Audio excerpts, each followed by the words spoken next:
ओम शांति। आज मीठे मीठे शिव बाबा ब्रह्मा के तन द्वारा कहते हैं, मीठे मीठे बच्चे, बाप बच्चों को फिर से सुखी बनाने आए हैं। बाबा कहते हैं कि मैं तुम्हें हर 5000 साल में एक बार आकर सुखी बनाता हूँ। दुखी आत्माओं को सुखी बनाने का काम किसका है? परमात्मा का। तो बाबा कहते हैं, सुखी आत्मा तुम तो हो ही सुख स्वरूप, सुख के सागर की संतान। सुखी नहीं होगी तो कौन होगा? सिर्फ हम स्वयं को भूल गए ना। तो ये घड़ी घड़ी हमें अपनी बुद्धि में लाना चाहिए कि मैं कौन सी आत्मा हूँ, किसकी संतान हूँ। जो बाबा रोज रोज हम आत्माओं को स्मृति दिलाते हैं कि बच्चे तुम कौन सी आत्मा हो, सदा सुख शांति में रहने वाली आत्मा हो। ये घड़ी घड़ी हमें याद दिलाना चाहिए। तो जब अटेंशन रहेगा मैं सुखी आत्मा हूँ तो दुख कभी लेंगे ही नहीं। पूछते उस भगवान द्वारा हम बच्चों को अब ये सब शिक्षाएं मिल रही हैं।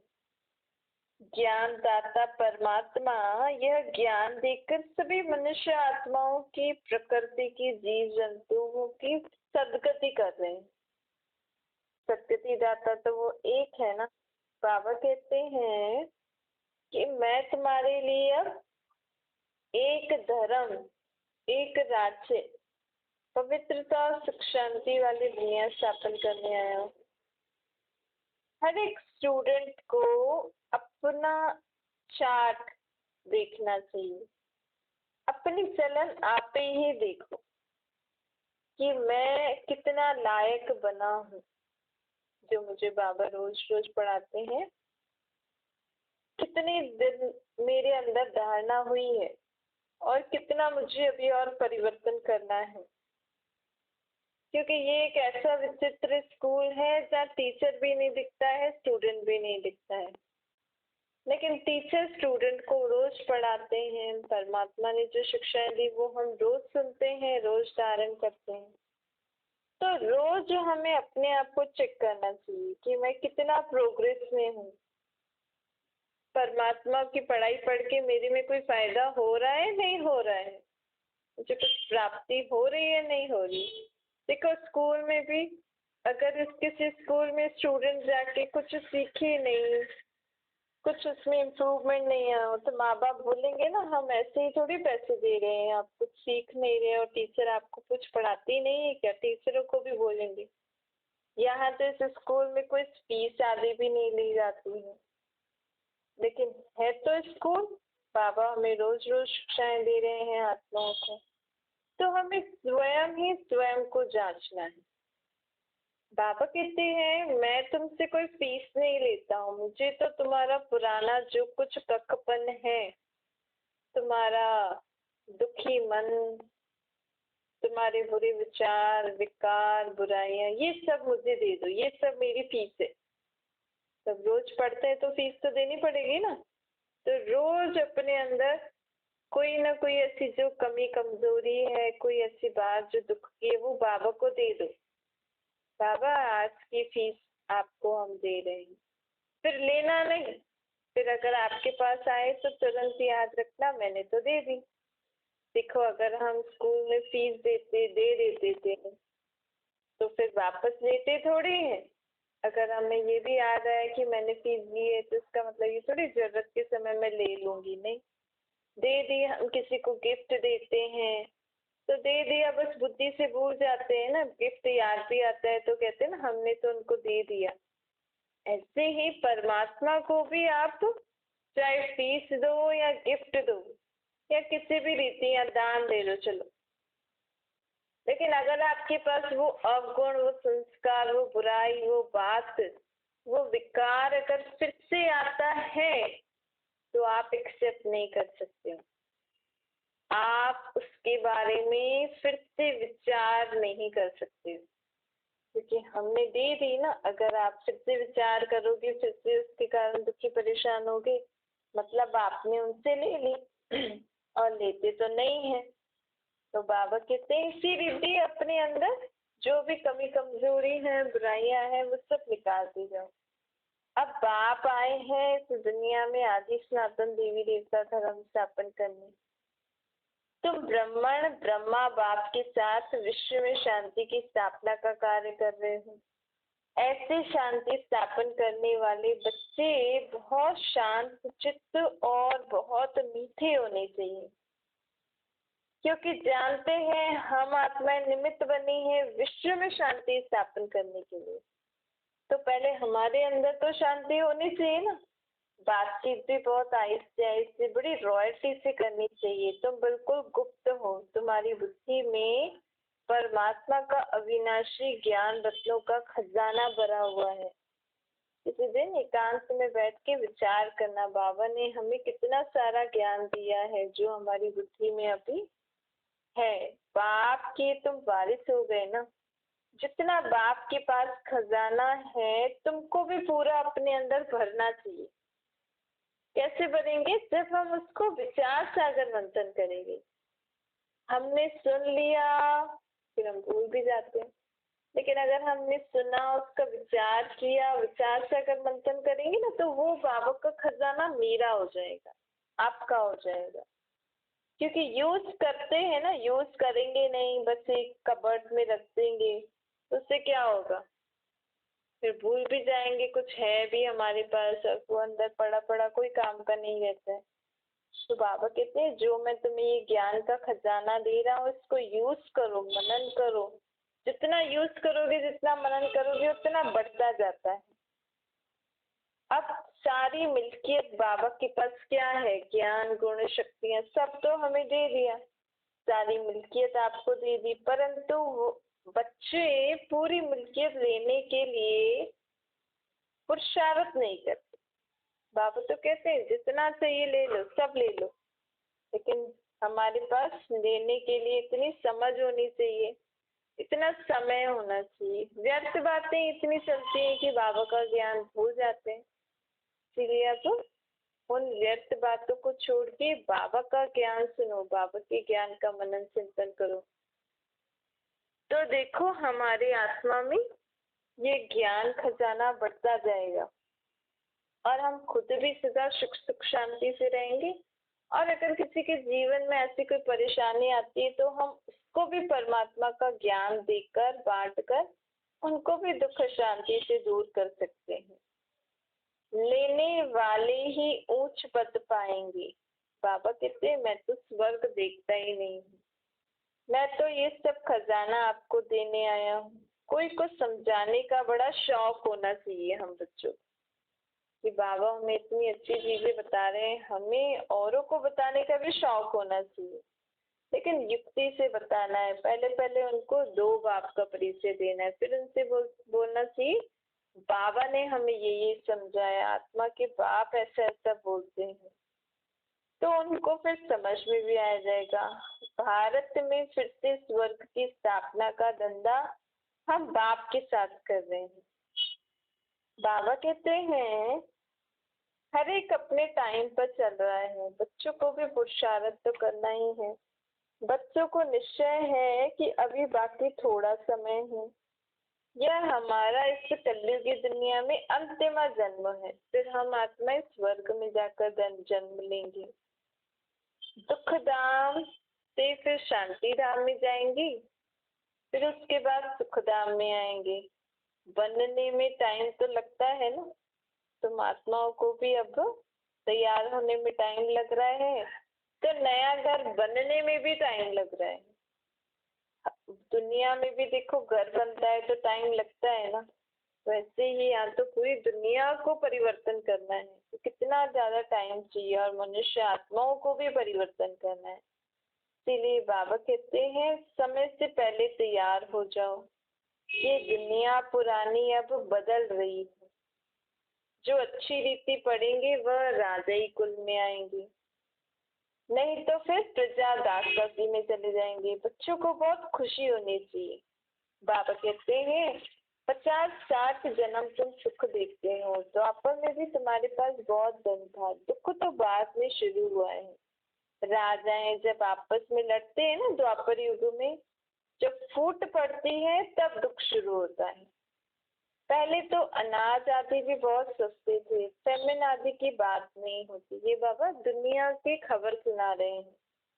तुम्हारे पास बहुत धन रहता है, द्वापर में भी हमारे पास बहुत धन रहता है। सतो प्रदान से तमो प्रदान में हम आत्माएं धीरे धीरे आती, झट से नहीं आती हैं। तमो प्रदान से सतो प्रदान हम अभी बन रहे हैं जल्दी जल्दी, लेकिन आत्मा सतो प्रदान से तमो प्रदान बनती है धीरे धीरे। देखो पूरे 84 जन्म लगते हैं मैक्सिमम। तो तुम बच्चों को अंदर बहुत खुशी होनी चाहिए।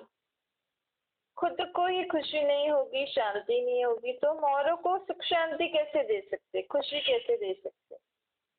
यहाँ तो बाबा पूरे विश्व में सुख शांति स्थापन करने आए, तो हमारे पास कितनी शांति, कितना सुख होना चाहिए। कितनी सुख, कितनी शांति, मतलब हर बात में जो जो बातें अशांति क्रिएट करती हैं, उन हर बात में हमें शांत रहने का अभ्यास होना चाहिए। क्योंकि दुनिया में शांति तो है ही सही, लेकिन मैं आत्मा हर बात में शांत रहूं, इतनी मेरे अंदर शांति की शक्ति होनी चाहिए। हर बात में सुखी, कोई भी दुख के पहाड़ ही गिर जाए, लेकिन उस समय भी मुझे सुख की अनुभूति हो, मैं औरों को भी सुख की महसूसता करा सकूं। तो बाबा कहते हैं इसी रीति हम विश्व में सुख शांति की स्थापना कर सकते हैं। तो पहले मेरे में वो शक्ति होनी चाहिए। बहुतों की बुद्धि में ना अशांति रहती है। बाप आई है शांति का वरदान देने। बाबा कहते हैं मुझे याद करो तो तमो प्रदान बनने से सतो प्रदान बन जाओगे। बाबा कहते हैं और मुझे याद करने से अशांत आत्मा शांत हो जाएगी। बच्चों को याद की मेहनत पहुंचती नहीं है। याद में न रहने के कारण घड़ी घड़ी माया के तूफान आ जाते हैं। याद में रहकर पूरा पावन नहीं बनेंगे तो फिर हमें सजा खानी पड़ेगी, पद भ्रष्ट हो जाएगा। ऐसे नहीं समझना कि स्वर्ग में तो आएंगे। कोशिश करके हमें बाबा को याद करके अपने आप को पूरा डायमंड बनाना है, बेदाग हीरा। सब विक्रमों से मुक्त, सब विकारों से मुक्त, बुराइयों से मुक्त, आसुरी स्वभाव संस्कारों से मुक्त, पिछले जन्मों के हिसाब किताब से मुक्त, बेदाग हीरा बन जाए हम अभी बाबा को याद करके। नहीं तो फिर अंत में सजा खानी पड़ेगी ना, क्योंकि सभी आत्माओं को हीरा बन के जाना है, अर्थात साफ सुथरा बन के जाना है। ऐसे नहीं समझना कि स्वर्ग में आ जाएंगे, नहीं। अगर ऐसे सजा खा के स्वर्ग में जाएंगे तो फिर हमें इतना उच्च पद नहीं मिलेगा ना। मनुष्य उच्च पद पाने के लिए कितनी पढ़ाई करते, कितनी मेहनत करते हैं, और यहाँ तो मेहनत पढ़ाई भी इतनी सहज है। तो पुरुषार्थ करना चाहिए। भीख मांगने वाले फकीर लोग भी अपने पास पैसे इकट्ठे करते हैं। पैसे के तो सभी भूखे होते हैं, पैसे से हर बात का सुख होता है। तुम बच्चे जानते हो हमें बाबा अभी सत्युग में अथाह धन देने वाले हैं। कैसे? जितना हम अभी बाबा का ज्ञान का धन स्वयं में धारण करेंगे, उतना हमें वहां पे स्थूल धन संपत्ति मिलेगा। तो चलो और कुछ नहीं तो इस रीति समझ के पुरुषार्थ करो। बाबा हमें एक टेम्पटेशन दे रहे हैं कि चलो और कुछ नहीं तो इस रीति, अगर आपको पैसे कमाने का शौक है, पैसे इकट्ठे करने का शौक है, तो इसी रीति इसी समझ से याद करो कि मैं बाबा को घड़ी घड़ी याद करूंगी तो मुझे सत्युग में बहुत धन मिलेगा। तो बाबा हर तरीके से बच्चों को टेम्पटेशन दिलाते हैं। कैसे भी करके बाप को हमें याद करना है। बाबा भी हमें धन देते हैं ना। बाबा कहते हैं धन तो अमेरिका आदि में भी है, लेकिन वहां का व्हाइट हाउस और सत्युग में लक्ष्मी नारायण का महल, इतना जमीन आसमान का फर्क है ना। कहाँ लक्ष्मी नारायण का महल सोने हीरो जैसा, और कहाँ अभी का व्हाइट हाउस। सत्य के हिसाब से तो कुछ भी नहीं है ना। यहाँ के लोगों के पास थोड़ा सा धन आता है तो सोचते हैं हम तो स्वर्ग में हैं, लेकिन स्वर्ग में कैसे महल होंगे, कितना धन होगा सबके पास, ये अगर सब जान ले समझ ले तो वहाँ उस हिसाब के साथ तो हम अभी सब गरीब ही है ना, चाहे अमेरिकन हो या कोई भी हो। हर बात में, दुनिया में भी हर बात में पुरुषार्थ तो करना ही पड़ता है। अब हमें भी बाबा पुरुषार्थ करने को कहते हैं। तुम बच्चे ईश्वर कुल के हो, तुम्हें बाप का नाम बाला करना है, कोई भी ऐसा कर्म नहीं करना है जिससे हमारे बाप की निंदा हो। ऊंचते ऊंच बाप, ऊंचते ऊंच टीचर, ऊंचते ऊंच सतगुरु अब हमें मिला है। ये भी समझाया है कि गुरु तो एक ही होता है, दूसरा नहीं होता है। सर्व का सद्गति दाता तो वो एक ही है। ये भी तुम जानते हो, अभी हम आत्माएं पारस बुद्धि बन रहे हैं। पारसपुरी में, पारसपुरी के पारसनाथ महाराजा महारानी बन रहे हैं, क्योंकि अब बाबा कहते तुम्हारी बुद्धि पत्थरों को पूजते पूजते मुझे पत्थर टिक्कर में डालते डालते पत्थर बुद्धि बन गए हो। अब मैं उसी पत्थर बुद्धि को पारस बुद्धि बनाने आया हूँ। विश्व में शांति स्थापन करने का कार्य मैं ही कर सकता हूँ। लोग बस सोच रहे हैं हम बर्थ कंट्रोल करें, कम पॉपुलेशन हो, सबको खाना मिले, सब सुखी रहे, ऐसा गवर्नमेंट प्रयत्न करती रहती है, विश्व में शांति हो जाए, सब मिलजुल के रहें। परंतु बाबा कहते हैं विश्व में शांति स्थापन करना तो मेरा पार्ट है। आप जितना भी प्रयत्न करो लेकिन विश्व में शांति नहीं हो सकती। देखो, विश्व में शांति तब होगी जब हम सब एक धर्म के हो जाएंगे, क्योंकि विश्व में शांति लोग प्रयत्न तो कर रहे हैं, तो आखिर किसका धर्म बड़ा मानेंगे, किसके धर्म के रूल पे हम चलेंगे? कौन सा एक धर्म दुनिया में चलेगा जिसके कारण सब एक दूसरे से मिलजुल के रहें, धर्मों को भूल जाएं?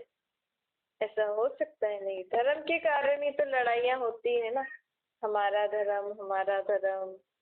तो बाबा कहते हैं विश्व में शांति स्थापन करनी है तो सब एक धर्म के हो जाओ, और अगर अभी इस दुनिया में स्थापन करनी है तो सब अपने को आत्मा समझो, आत्मिक धर्म में टिक जाओ कि हम सब आत्माओं का स्वधर्म शांत है, तो आप ही विश्व में शांति हो जाएगी। बाकी बर्थ कंट्रोल तो हो नहीं सकता है, क्योंकि मनुष्य आत्मा जितनी है उतनी तो बढ़नी ही है, पुनर्जन्म लेकर उनको जन्म लेना ही है, ऊपर से भी आत्माओं को नीचे आना ही है। अब हर धर्म की इतनी इतनी आत्माएं, सबको पाठ बजाने तो आना ही है ना। तो बाबा कहते हैं ये तुम्हारी जो भी इच्छाएं है ना, विश्व में शांति हो, बर्थ कंट्रोल, कम पॉपुलेशन हो, सबको सुख शांति खुशियां मिले, संपत्ति मिले, ये सबकी मनोकामना पूरी करने अभी परमात्मा आएंगे। लेकिन हम सबकी मनोकामना यहाँ नहीं पूरी होगी, सत्युग में पूरी होगी। सत्युग में विश्व में शांति होगी, सत्युग में ज्यादा पॉपुलेशन नहीं होगी, सत्युग में सबको अथाह खाने को मिलेगा। वहाँ इतनी सारी चीजें होंगी कि लोग इतने खाने के लिए भी नहीं होंगे, और फर्स्ट क्लास चीज। तो बाबा कहते हैं अब मैं सबकी मनोकामना पूरी करने आया हूँ। एक तो जो दुनिया में जो लोग दुख से दूर होना चाहते हैं, मुक्ति चाहते हैं, उनकी भी मनोकामना पूरी करने आया हूँ। तो जिसको सुख शांति चाहिए उनकी भी मनोकामना पूरी करने आया। अभी परमात्मा स्वयं धरती पर आकर सर्व की मनोकामना पूरी करने आया। अब बाबा कहते हैं कि मैं फिर से कृष्ण की दुनिया स्थापन करने आया हूँ। हेवन में ये लक्ष्मी नारायण रहते थे। कृष्ण को लॉर्ड कृष्णा भी कहते हैं, कृष्ण भगवान भी कहते हैं। अब लॉर्ड तो बहुत है, जिसके पास लैंड है, जमीन जाती है, उसको लैंड लॉर्ड कहते हैं। कृष्ण तो विश्व का प्रिंस था, जिस विश्व में शांति थी। क्या दुनिया में ये भी किसी को पता नहीं है कि श्री राधे श्री कृष्ण ही स्वयंवर की बात लक्ष्मी नारायण बनते हैं। देखो, इतनी सहज बात भी लोग नहीं जानते हैं। जब राधे कृष्ण दिखाते हैं तो उनका बड़ा वाला फोटो नहीं दिखाते, भाई आगे क्या हुआ इनका। लक्ष्मी नारायण दिखाते हैं, उनका बचपन नहीं दिखाते हैं। तो बाबा हमें बताते हैं कि ये जो राधे कृष्ण है यही लक्ष्मी नारायण बनेंगे स्वयंवर की बात। तुम्हारे लिए अब बाबा इतना उच्च ज्ञान देने आए हैं। बाबा कहते हैं बहुत लोग इस दुनिया में प्रजापिता ब्रह्मा कुमार कुमारियों के लिए बहुत हंगामा मचाते हैं, कहते हैं ये भाई बहन बनाते हैं। लेकिन वो आके सुने, ज्ञान सुने कि आखिर ये ब्रह्मा कुमार कुमारियां ज्ञान नहीं दे रही, ये तो हमारा बाप ही ज्ञान दे रहा है। जब आके सुनेंगे, समझेंगे कि हम सब तो आत्माएं हैं, आत्मा आत्मा तो भाई भाई होती है, फिर शरीर में आए हैं, और अगर हमने परमात्मा को अपना बाप माना है तो उस नाते से हम भाई बहन हो गए। जब उनका भी वो बाप, मेरा भी वो बाप, तो भाई बहन हो गए ना। इसलिए प्रजापिता ब्रह्मा कुमार कुमारी थोड़ी कुछ कर रही है, देने वाला बाप, उस उनको हमने पहचान लिया, उनके मत पे हम चल रहे हैं। इसीलिए शादीशुदा लोग अगर ज्ञान में चलते हैं तो ऐसे बाहर तो उस रीति से ही चलते हैं एज अ मैरिड लाइफ, लेकिन अंदर से वो उनको ये स्मृति समझ में आ जाता है कि हम दोनों एक ही बाप के बच्चे हैं, तो भाई बहन हो गए।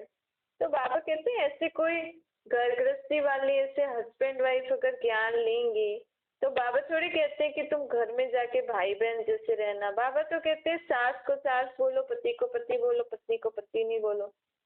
सिर्फ वो तो एक समझ आ जाती है कि हम दोनों एक बाप के बच्चे बने हैं, तो अब हमारा संबंध भाई बहन, सिर्फ वो अपने लिए, क्योंकि भाई बहन की दृष्टि क्रिमिनल नहीं जाए, क्योंकि अब विकारों से छूटना है ना। तो इसके लिए ये एक युक्ति रखी कि भाई बहन बन के रहेंगे, अंदर मन में लोगों के सामने पति पत्नी बन के रहना है, मन में हम सोचते हैं कि हम तो अब एक बाप के बच्चे भाई बहन हो गए, अब हमें विकार में नहीं जाना।